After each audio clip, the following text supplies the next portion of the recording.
and a warm welcome to South Asia Chat. I'm your host, Dr. Imran Ahmed, a visiting research fellow at the Institute of South Asian Studies here at the National University of Singapore. As the Taliban advance continues, things in Afghanistan look more and more worrying and uncertain. Here to help us make some sense of recent developments and unpack some of the Taliban's ideological thinking and tactical and strategic calculations is Dr. Haroun Rahimi, an assistant professor of law at the American University of Afghanistan. Dr. Haroun, welcome. Thank you for having me. So I wanted to begin. What are the prospects for the return of the Taliban, and what do you think it means for Afghan politics and society? That is a very hard question to answer, as I know you can appreciate. Right now, it seems like the path for political settlement is narrowing down. There was much more hope before President Biden unilaterally announced the unconditional withdrawal of all U.S. troops. The consensus was that decision removed any incentive Taliban may have had to seriously pursue negotiation with the Afghan government as a way of achieving their primary objective, which was the removal of foreign troops from Afghanistan. Since then, there hasn't been much traction in the peace negotiations between two sides. Most recently, there was a high-level meeting in Doha, which failed to produce any meaningful results. The parties issued a joint statement that focused on civilian casualties, protection of infrastructures, and COVID. But beyond that, there's been no meaningful progress. The Afghan government team, after the return from that high-level meeting, all expressed to media their frustration that the Taliban are not serious about making a political settlement. That's what's going on with kind of the peace process. Militarily, the fighting has been intensified since the announcement of troop withdrawal and at the same time kind of breakdown in the negotiation process. Taliban have been gaining ground, as you said in the beginning. They control a large portion of rural Afghanistan. The estimates range from 1/3 of Afghan district. Afghanistan has like near 365 districts. The estimates range from 1/3 to half of Afghanistan districts. The cities have so far are held by the government, but the cities are mostly cut off because Taliban control most of the routes and roads that connect the cities, as well as many crossing points. As you know, Afghanistan is a landlocked country. It relies on unland transportations of everything that the people produce, consume, and need, as well as any type of military supply that may come from outside. And Taliban control many important border crossing. So the Afghan government is under siege for sure, and the Taliban have had a military momentum. The consensus of experts is that the Afghan government must deny Taliban a military victory, and underground parties must achieve some sort of military stalemate before the peace process can make meaningful progress. I think you make a really interesting point. I think just this morning I saw an article that the Afghan Taliban have begun collecting taxes at Spin Boldock crossing. So can I take a step back to how we got to where we are today? And I wanted to ask you perhaps a more historical question.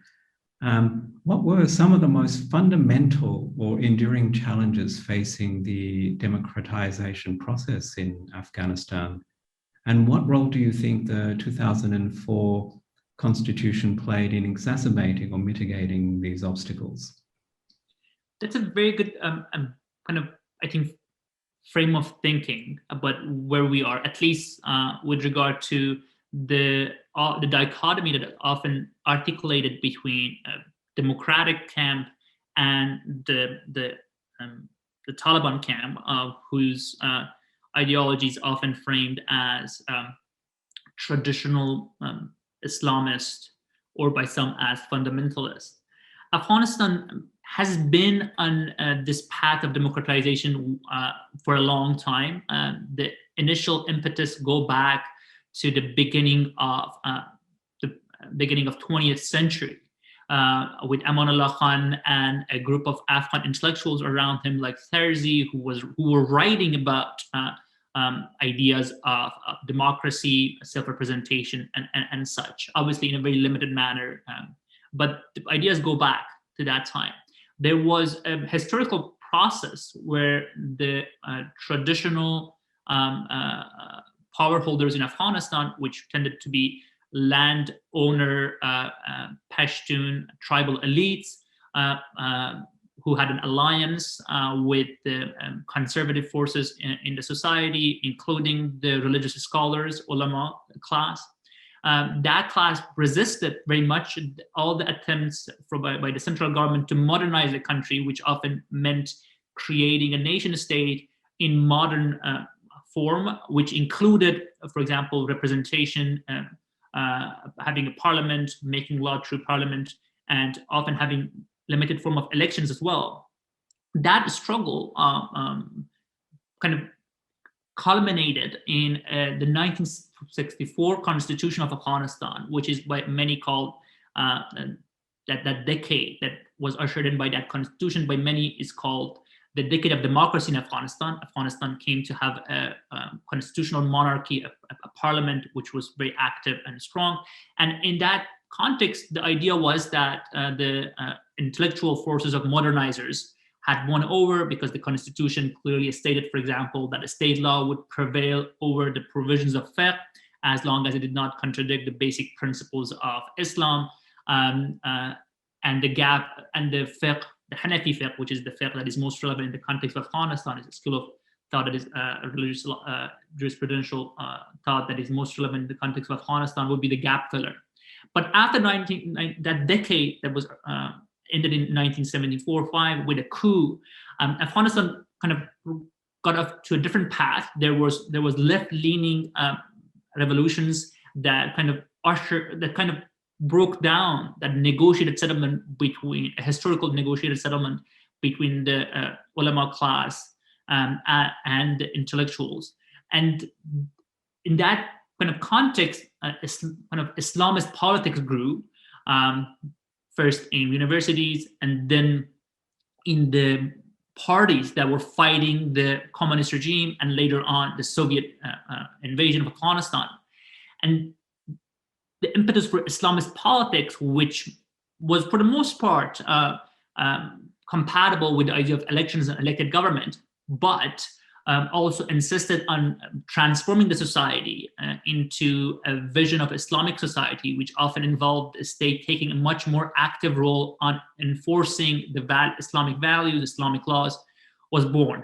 It was never put into a form of state because the Mujahideen never really managed to have a stable state. They drafted many constitutions that reflected their Islamist leaning, but it was never adopted. Those constitutions were never adopted. And they're failing, actually. I mean, the failing of Islamist politics by those parties and their infighting created an opportunity for the Taliban to be born. The Taliban often are thought of as religious students. Talib literally means students who turned fighters because they were dissatisfied with the situation they were seeing around them. There was chaos and infighting. They also came from the South, which was not strongly represented by any of the Mujahideen political parties during the infighting. And they were pretty much, the South was dissatisfied with the situation, and they aligned themselves with this movement, this religious students movement. There is if not in the beginning, but later on, there was a lot of support from Pakistan as well. The Pakistan at the time was supporting other Islamist parties, but they changed to Taliban. What made Taliban different from other Islamist Mujahideen parties that were fighting for the power in Kabul over the Kabul at the time was that they are very traditionalist. So they wanted also to use the state to transform the society into vision of a Muslim society, but they rejected any form of modern ideas of the state and politics.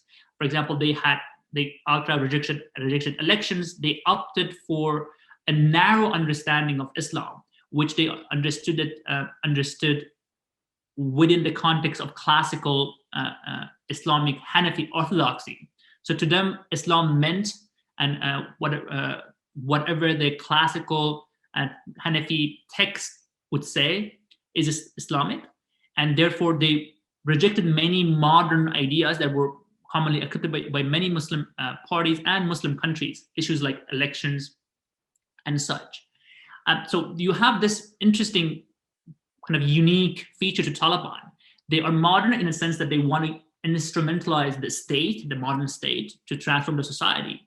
But they're also traditionalist in that they understand the Islam and what counts as Islamic exclusively and uncritically based on a narrow selected text, classical text of Hanafi fiqh. That creates a situation we see today, which is kind of a brand of uncompromising and very harsh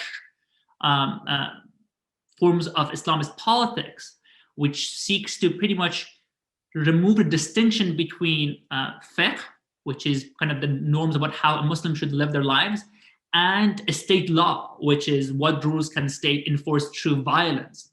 So that distinction for the Taliban does not exist, and they are bent upon using all the tools of state, all the forms of violence that is available to the state in order to enforce the entire corpus of classical fiqh, which, as you can imagine, that would result in a totalitarian state that considers all aspects of human existence valid a space for state intervention. That's why you hear talks about how Taliban are enforcing like the rules about the length of beard, or how often you need to pray, or where you need to pray. I mean, things as little as just beard come under the kind of purview of state if you remove that distinction, if you do not allow for any modern understanding that would create a separation between a state as a modern concept that uses violence and force in order to achieve certain goals, versus classical fiqh, which was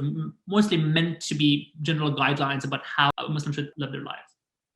Can I ask also, I think you touched on something really interesting there. What do the Taliban think of the 2004 constitution? Was there anything particularly Islamic about that constitution?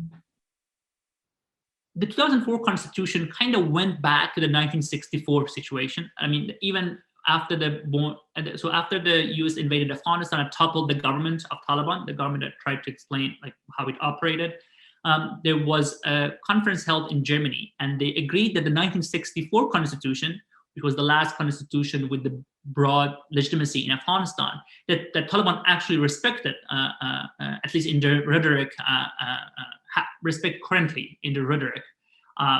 They, to a certain extent, very limited extent, but there is some respect for Afghanistan history in the Taliban rhetoric. I don't want to over-stress that. But they went back to the 1964 constitution as the interim constitution, and there was the idea that there would be a process, an inclusive process that would lead to drafting a new constitution and adopting it inside Afghanistan. That process was completed in 2004, and the result is the 2004 constitution. That process excluded the Taliban as the party that lost the civil war. Basically, the US came down on the side of Northern Alliance in Afghanistan civil war as a way to topple Taliban. So Taliban were not included, meaning that their views on law, state, politics, and society there was no need to consider it and discuss it. And 2004 constitution, for the most part, kind of sidesteps the Taliban understanding of the state-society relationship and understanding of the relation between law and society. The other Islamist politics, like the type of politics that would be akin to the Islam-Muslim Brotherhood, which were represented in Afghanistan by Mujahideen parties before the Taliban, or during the time of Taliban, they were fighting with them. That also was sidestepped because of the fact that the Taliban represented this the worst reincarnation of Islamist politics, and there was kind of an apathy on the side of the populace even to go back to that kind of politics. So it went back to the 2004 constitution, went back to that kind of historical harmony or negotiated settlement between the relationship of law, state, and Islam, which basically said the state would run the state within a basic set of principles and boundaries that would be fundamental to any understanding of Islam. The laws would be made by an elected legislator. As long as those laws do not contradict the basic principles of Islam, those laws would be enforceable by the state. And the Islamic fiqh jurisprudence would be used as a gap filler if a state law is not sufficient to resolve a case before a court. And that kind of goes back to that understanding that was achieved between Afghan intellectuals and traditional class of Islamic scholars in Afghanistan. And it is Islamic. I think it is. It has a lot of Islamist kind of principles in it. As I said, there is a repugnancy clause that prevents any law that the Supreme Court of Afghanistan considers to be against principles of Islam to be adopted as legislation. Still, many of the laws of the countries were adopted based on consultation of Islamic principles. The issues of hudud and qasas, for example, in the Afghanistan's state law are referred to directly to the Hanafi fiqh. So there is a lot of fiqh and Islam influencing the legal system and the constitution, but there is still a separation maintained, which makes it quite different than the Taliban version that does not see any distinction between the corpus of classical Hanafi fiqh, which should be understood in terms of instructions about how a Muslim should live their lives, and a state law. Thank you so much for that. That was really illuminating. I just wanted to ask one more side question, if that's okay, on the democratization process. You mentioned Mujahideen parties. When we think of issues of elections and representation in the Afghan political process, we often tend to think of it in terms of ethnicity rather than political parties. Is that something that's played a role in the issues pertaining to democratization in Afghanistan? I mean, Afghanistan, it kind of depends on which period of history you're talking about, but ethnicity has always played a major issue in Afghan polity. The Mujahideen political parties, they had they could be categorized based on their ideological leanings. Some of them were nationalists, some of them were Islamists, but they also had each political party was strongly associated with an ethnic group as well. For example, their fighters would be recruited from certain regions of the country, a certain ethnic group. For example, the Jamiat, which was the one of the leading political parties during the jihad, which is still influential in Afghanistan, was primarily seen as being a Tajik, being a political party that has followers and recruits from the Tajik population of Afghanistan, the Tajik ethnic group. Hizb Islami, which was the other leading party, was seen as representing the Pashtuns, although the Pashtuns of the south of Afghanistan, where the Taliban had their original kind of support in the beginning, were not strongly affiliated with the Hizb Islami. It was the Pashtuns of other side of Afghanistan, the east and the north side of Afghanistan, were more strongly associated with the Hizb Islami. There were also political parties that were basically seen in their Uzbek character, the Jumbish, which was a political party that was headed by Marshal Dostum, which is still relevant, and his party is still relevant. One thing in terms of political party, because you mentioned on it, is that because of the history of civil war and how these political parties fought each other over power after the collapse of the Soviet regime, the Soviet-backed regime in Afghanistan, Afghans often have a very low opinion of political parties, and they often associate political party with infighting and civil war. As a result, post-2004, really no political party, the political party was not very, first of all, it was not recognized in the constitution as having, for example, a major role in elections or explicitly being given any electoral kind of role. The constitution recognizes the creation of political party, but election law that are based on the constitution do not provide any role for political parties in the election process. And generally the presidents, both President Ghani and President Karzai, strongly discouraged the party-based politics. Neither of them for political party, neither of them strongly associated themselves with any political party. And the populace generally also does not have a very positive opinion of political party. That contributed to the failure of democratization. As you know, it's very hard to have a democracy, have especially an active parliament without strong political parties. Another point I would like to make about the issues of election democratization is that, with regard to Taliban in particular, is that the Mujahideen, as I said, political parties during the war against the Soviet Union, and then the brief period of time where they tried to form a state unsuccessfully, they did not deny elections. They actually accepted election in the draft constitution they created, partly because they were not a unitary movement. It was a coalition of different forces, and they needed elections to sort out the question of leadership. Also, ideologically, as I said, they were more welcoming of modern developments. They did not see anything contradictory with the modern developments on issues of state institutions with their Islamist, kind of pronounced Islamist kind of leanings. They were following the paths of modern Islamists, for example, in Pakistan, people like Maududi, in Iran, like a revolutionary republic, and for example, in Egypt, the Islamic Brotherhood. They were kind of trying to use the modern state as a way to implement values of Islam. Taliban, on the other hand, completely rejected the elections, partly because they were a unitary force. They did not really have a need for election. Actually, it would have been counterproductive for them because the Taliban have been historically like a network. They have been very decentralized in their operation. There were commanders who had close links with their fighters, but those commanders were kind of tied together in a network kind of structure. And their supreme leader, or the Amir al-Mu'mineen, Mullah Omar, or when he was alive, he was the kind of the super commander to whom a religious duty was owed, to whom obedience was owed as a religious duty. So it was a way to keep this network together, to keep the cohesion of the system. Very much stress the obedience to one person, and that person was kind of the glue that was supposed to hold this network together. And that person was, the power of that person, although it was not de facto power, other than controlling the resources and money, which had different importance different times, because some of the time many of the networks were self-sufficient. They would raise money from the population and such. But sometimes when the money was coming from outside, the head of the movement became more important.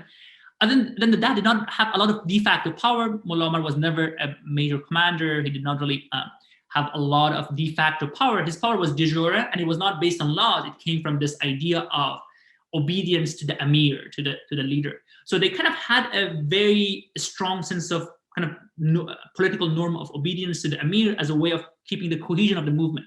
Election would actually undermine that. And we saw when Mullah Omar passed, his death became public, there was fighting over his succession. And ever since, the movement, the position of emir has weakened, and at the same time, the movement has tried to maintain its cohesion in different ways. Often there are different shuras, and the division of power, not in a modern sense, but there is some division of powers as a way of maintaining cohesion and decision-making through consensus. So they did not have practical, Taliban had never had practical need for elections. And actually the election would have been historically unproductive for the political cohesion. Another issue was, as I said, the ideology. That they rejected anything that did not have precedent in classical Islamic orthodoxy. And the argument has been, and so far is, that elections do not have, and democratic politics did not have a precedent in Islamic orthodoxy, and therefore they see that as an evidence of rejection, although that would be an inaccurate way to understand it, but that's their understanding. The other issue with regard to elections and post 2001 was that before 2001, Taliban were not really fighting any other liberal democratic forces. I mean, other political parties with other factions and parties that they were fighting with, the Mujahideens, were also overtly Islamist, and they really did not have a liberal idea of democracy in mind. They did not reject elections, but they wanted the state to actually transform the society, enforce the rules of Islam. For example, mandatory hijab enforced by the state was the idea of the Mujahideen as well. Having separated schools for girls and boys was the same thing. The infamous, and this kind of goes back to the Mujahideen period, the infamous institution of Amr Ma'ruf wa Nahy as Munkar, which is kind of the public police for morality, goes back to the Mujahideen government. So the Taliban were not fighting a liberal democratic forces before 2001. But after 2001, because of this vision of a liberal democratic society that was created in the 2004 constitution, again, going back to historical roots of those kind of movements in Afghanistan. So it was not an innovation, but it was a return back to a past period in history. Taliban kind of positions against democracy and liberal values and liberal values and elections actually hardened because they were justifying their insurgency against, normatively at least, against a liberal democracy. And so that kind of the impetus was there, but it was much more hardened, becomes much more pronounced in their fighting against the 2004 post-2004 order. And finally, some would argue that the Taliban version would never be popular in Afghanistan enough for them to actually win in an open election. So it makes sense for them to propose an elite form of governance, which would give them an outsized influence over politics, the influence that would not enjoy in an open democratic process. For example, there was a survey of people of Afghanistan done by the Asia Foundation, which is a careful representative survey. It has its limitations, but it still is the best survey we've got. And in that survey, 84% of the respondents stated that they had no sympathy for the Taliban. It tells you that they're not very popular with the population for obvious reasons, that they're fighting. The fighting causes a lot of issues. And also they are very harsh in terms of their approach to law, order, and such. So they're not very popular with the population. So therefore, they have practical reasons to actually resist any form of open democratic order, because that would mean they would be still influential, I think, in Afghan politics, because there are a lot of people who do support them, but they would lose a lot of support. And then elite form of governance, the governments where elite have much more control, would actually be more favorable to the Taliban political future. If I could move across the political field here in Afghanistan and focus some attention on the Republic side of things, is there a crisis of leadership? What sort of issues has Ashraf Ghani's presidency produced in dealing with the Taliban? And has he been able to build or facilitate unity against the Taliban? And I apologize for the long-winded question. I also wanted to understand how Ashraf Ghani's presidency has managed some of the fractious elements of Afghan politics, such as regional tensions, strongmen, and warlords. Those are all great questions, and I think it would be interesting to kind of use to make a segue from what I said before to the line of questions you're asking. I said Taliban are not very popular with the populace. If you believe the surveys that were conducted, but the reality is that after even before the U.S. troop withdrawal, the Afghan government was losing ground to Taliban. They were controlling a large part of the country, not the population necessarily, but the country. And now, after the announcement of foreign troop withdrawal, they control a large part of the population as well. Their territorial gain has expanded, and also their control over population. And it begs the question of how they were able to achieve this. The their military capacity did not, obviously, if you think of in terms of number of soldiers, and if you think of in terms of resources, even if one considers their external supports, would not be a match for the government side, for the Republic side.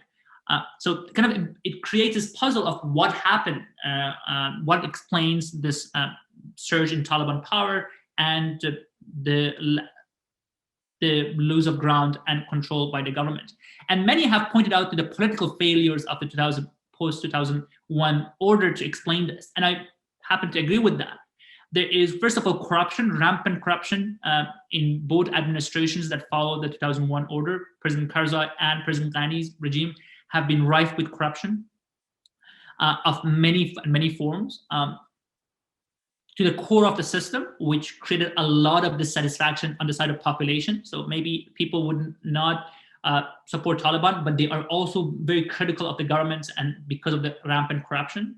There was also this kind of tension from the beginning, the tension that both the United States and any person in charge of the Afghan government had to deal with.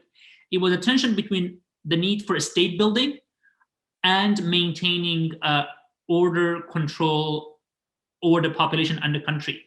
A population in a country that were de facto controlled by warlords. So the trade-off was that if you want to monopolize the violence in the hands of the state, create an orderly system, if you want to cut down corruption, and if you want to strengthen the state institutions, you have to face resistance from the warlords who actually de facto controlled borders, population, and territory, and were the real military force that existed in the country after the US invasion. They were pretty much the state in their areas. They had their own fiefdoms. And the trade-off was that whenever you push to fight corruption or limit the power of warlords, it would weaken the government positions against insurgency, or it would just lead to direct kind of challenging of the state power, which happened over many times in Afghanistan history. More recent examples happened in the north of Afghanistan, where Dostum forces refused to recognize a governor that was appointed by the central government, and the government had to back down. But that's kind of just one recent example over a series of incidents that happened over the past 20 years. So, and the President Karzai, the previous administration, kind of made the trade-off in favor of keeping the warlords happy, and as a result, the government was pretty much you could think of it as a collective, he was kind of the chief among many who enjoyed similar power to the state. All of them deeply involved in corruption. President Ghani kind of rejected that big tent policy, and he tried to cut down the power of warlords. He famously has tried to target their bases of income that often came from custom revenue or government appointments. That, however, led to the lack of state support in many areas of the country. So it came at the cost of losing territory, because those influential figures kind of shift their positions in favor of Taliban or just against the state, creating an opportunity for Taliban to seize on those kind of vacuum that was created. But at the same time, it could not deliver. President Ghani's reforms, kind of state building reforms, did not deliver in a sense that it did not improve service delivery fast enough, and they did not cut down on corruption. They shifted corruption. So the population did not favor the government either. So the reforms alienated the warlords, but they failed to win over the population as well. So it created a situation where the population actually aligned themselves with their local influential figures and warlords against the government. So you had an insurgency that was rising, and you had a state that had alienated the regional kind of power holders, and the population that was more aligned with the warlords and regional power holders than the government, because often the state measures were seen in ethnic lines, like it was seen attacks against warlords seen as a kind of attack against a minority, an attempt to disfranchise an ethnic group in Afghanistan. And at the same time, as I said, the government, the President Ghani's reform did not fail to actually produce results for the people. So the economy became worse. The poverty rate went up. Corruption actually did not improve much. It shifted. There were different kind of acts that were involved in the corruption now, but the corruption in terms of what the people experienced did not change much. There were gains, but very limited. And service delivery did not improve.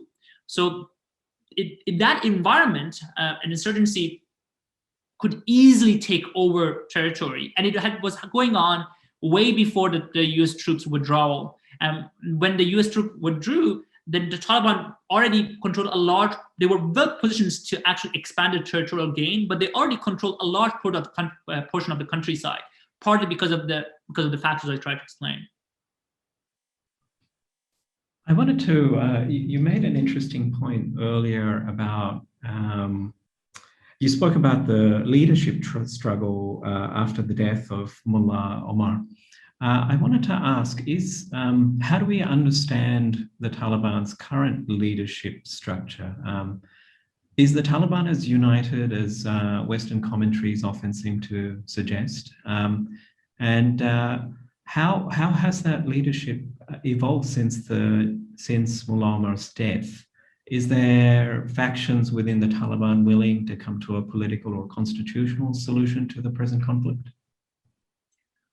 So as I said before, first of all, this is an area that everyone is pretty much speculating. The Taliban as a group are very secretive about their internal processes, as well as that they are they have transformed over time. So, everyone can talk about Taliban at a specific period of time, but it's very hard to talk about them in a historical and kind of atemporal way.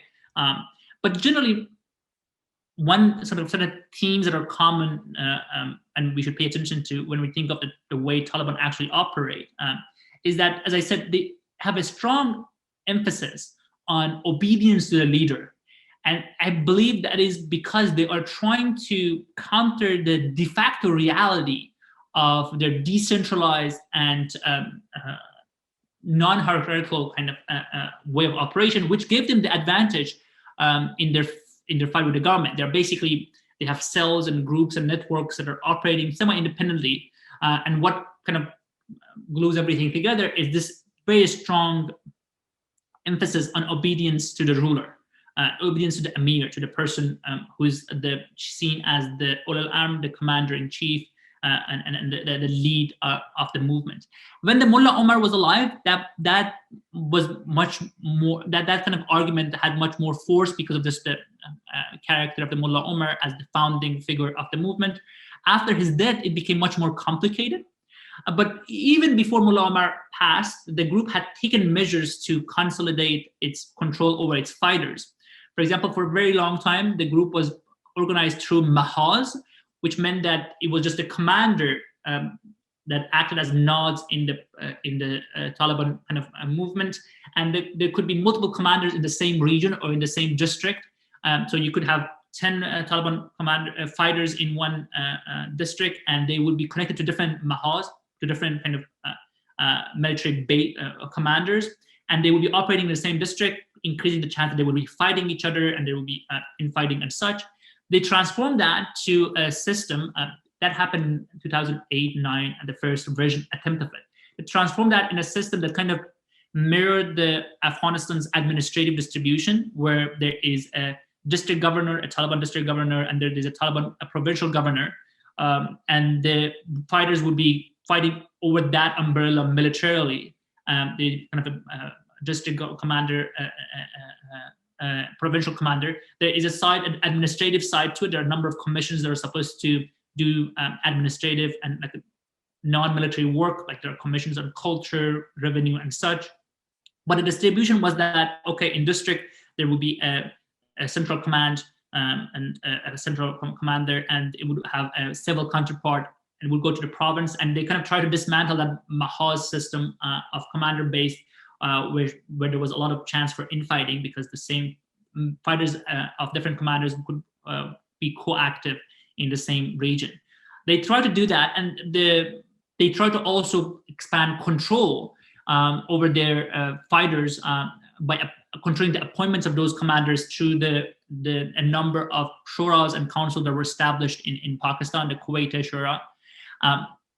It was to an extent successful, and not perfectly, but it was successful in terms of creating some sort of hierarchy and cohesion.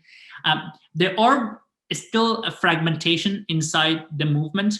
For example, there was a Peshawar Shura that was created. A Peshawar Shura was seen as these young Taliban fighters who actually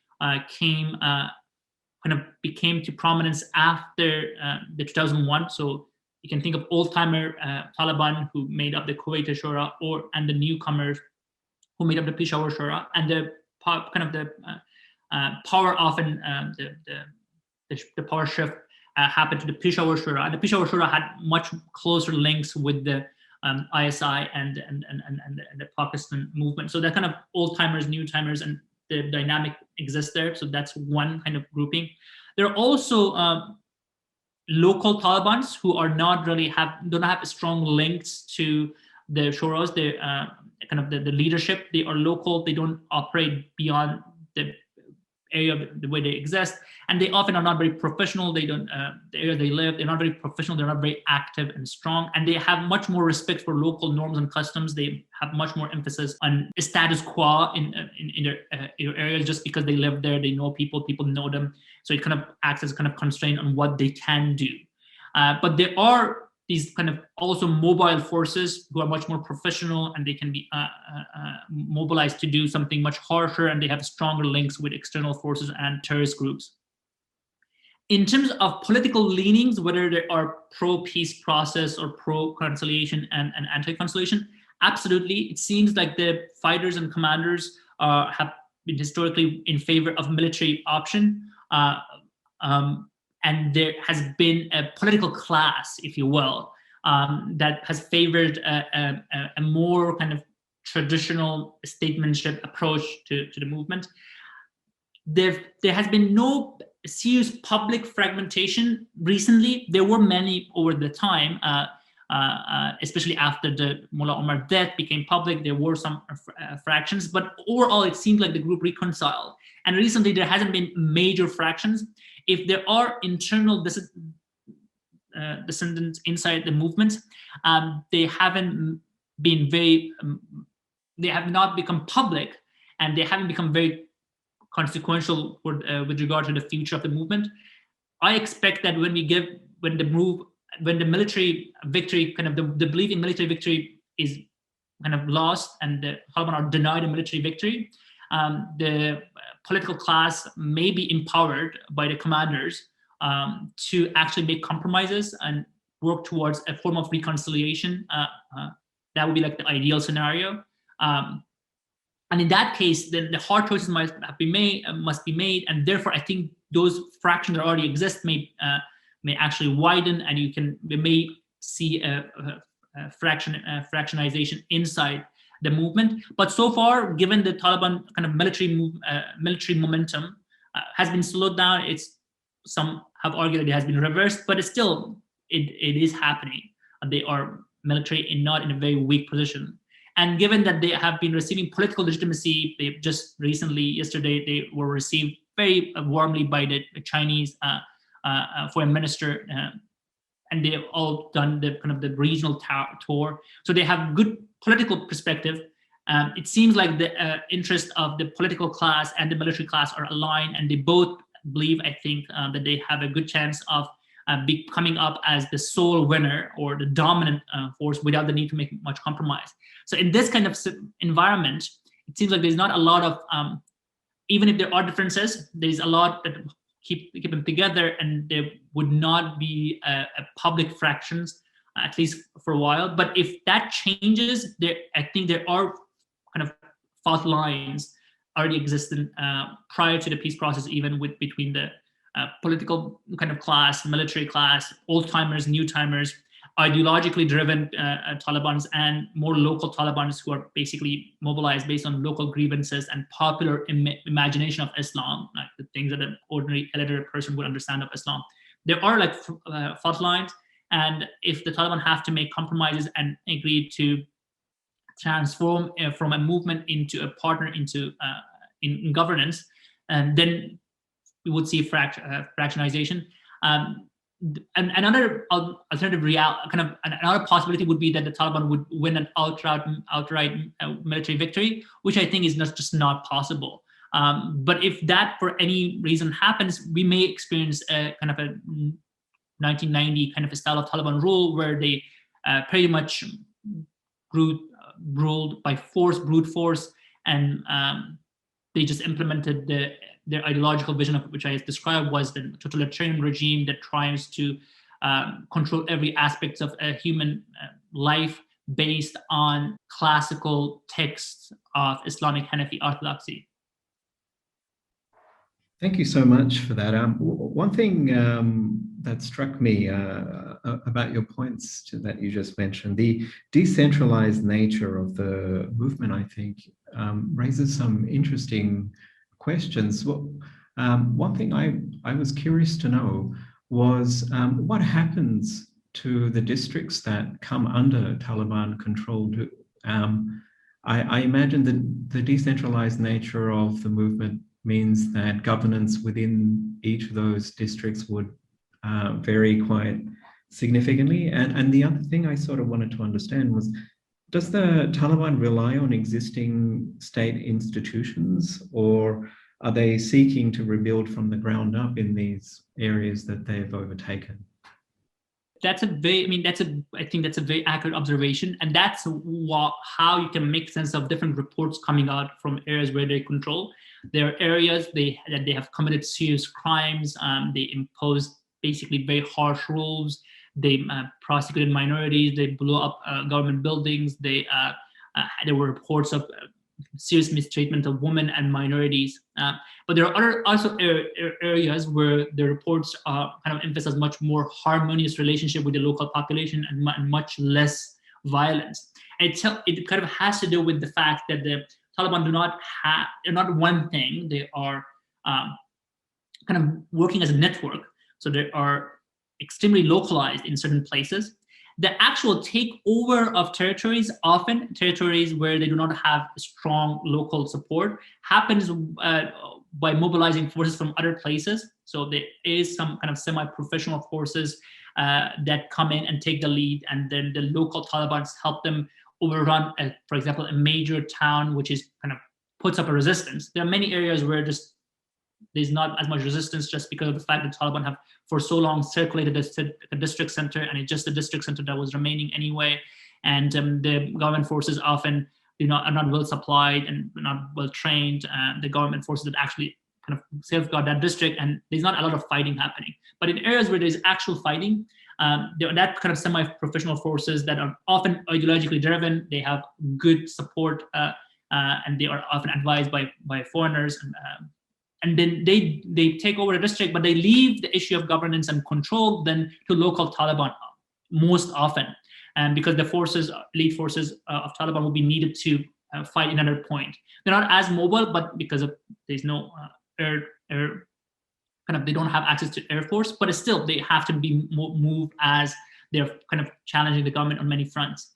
But the local Taliban take over, and the local Talibans have different characters. Some of them are very harsh, some of them are very punitive. Some of them actually have been fighting for reasons that have to do with revenge, feuds, and such. Some of them are exploitative, and they are driven by the desire to loot and just control revenue sources. So you see varied practices.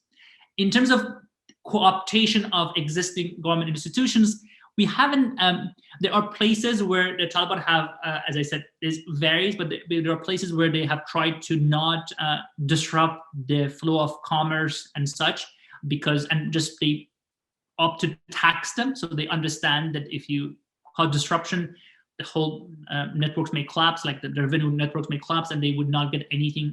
For example, in Herat, where I'm from, the province I'm from, they control two major border crossings, and they have, for the most part, tried to not disrupt the flow of goods into the country, and they opted just to tax them. And as a result, for example, they did not close down the custom. They did not. They announced that they would not harm the custom authority people as a way of making sure that the customs actually operate. But they did take over the local bank at the border crossing as a way of kind of keeping the money for themselves, and they have tried to extract revenue in those ways.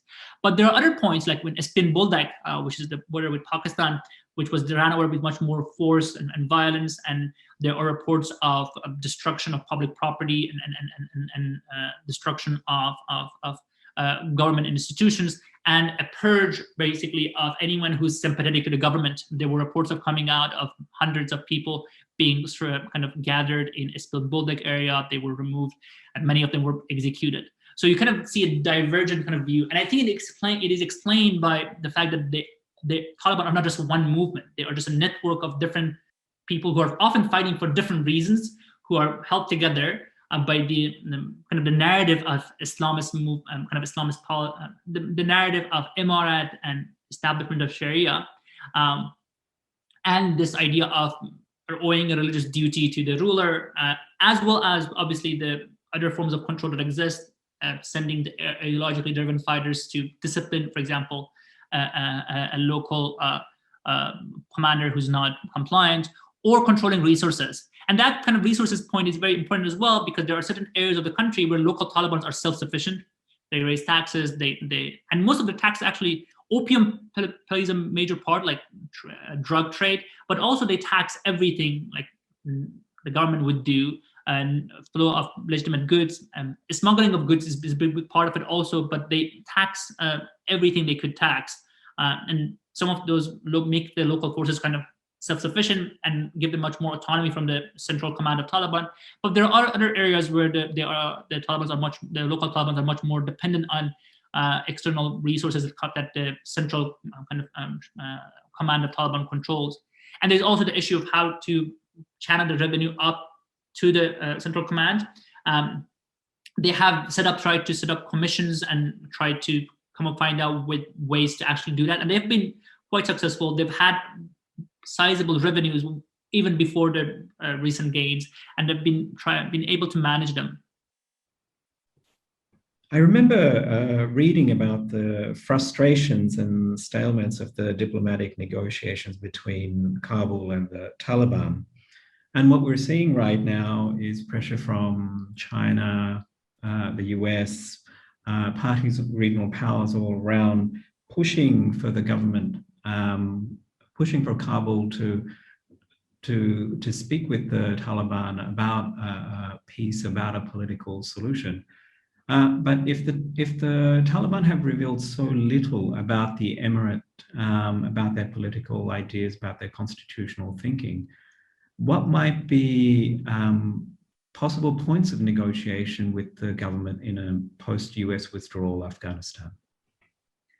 I think you had a very correct observation that the Taliban, as I said, they are constellation of many groups they're fighting for many different reasons, and some of them are ideologically motivated, some of them are not, and they may have different kind of end goals in mind for their fighting. And it makes perfect sense if you think about it in those terms, that the Taliban would shy away from having clear stance on any issues, right? Other than just saying we want an Islamic state, but they don't define what it means, because defining that would mean they would have to either alienate the international community, a large portion of the Afghan population, or they may alienate some of their fighters who've been fighting for a very different version of Islamic system they had in mind.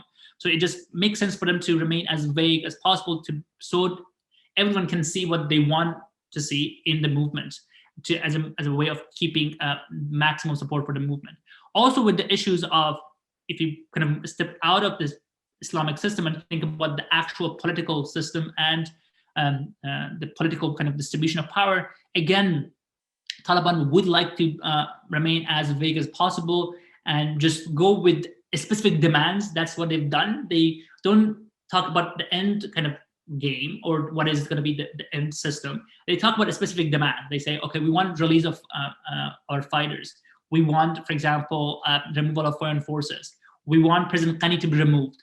So they have specific demands that they put forward, but if you ask them positively, okay, put forward a plan of what you would like a future Afghan state to look like, what are your clear positions on issues of women's rights, minority rights, and such, they don't go beyond vague statements. And that's been a successful negotiation strategy for them that has allowed them to extract as many concessions as possible in the negotiation process, and give nothing much in return other than just the vague promise that they would just negotiate. And all the concessions that have been made to the Taliban so far has been just in exchange for them negotiating, not in terms of bargaining over the future state or future political system. And the Taliban has received a lot. This is a strategy that's been working for them quite well, and they're not going to give it up unless they are forced to. And the international community is not putting enough pressure on them on that front. But as you point out, often the pressure is on the Afghan government to give in to those specific demands as a way to keep the negotiations alive. So you have a situation where Taliban are making specific demands, and international community, in exchange for actually continuing to negotiate, and international community is pressuring the Afghan government and legitimizing those demands by pressuring the Afghan government to give in those demands for the negotiation to continue without any clear kind of idea of where these negotiations are going to lead. And the Taliban have been extremely sensitive not to clarify where those negotiations are going to lead. They have not put forward any plan for peace. They haven't put forward any detailed plan for the future political system in Afghanistan. They often say different things to different people.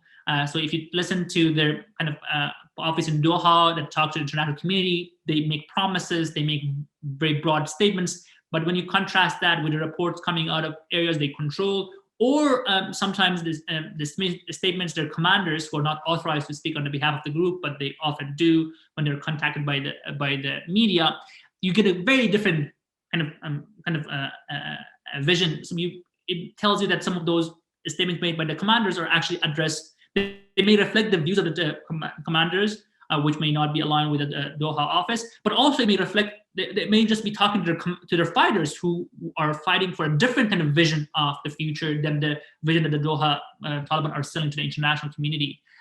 Most likely, just get those concessions and strengthen the position of the group.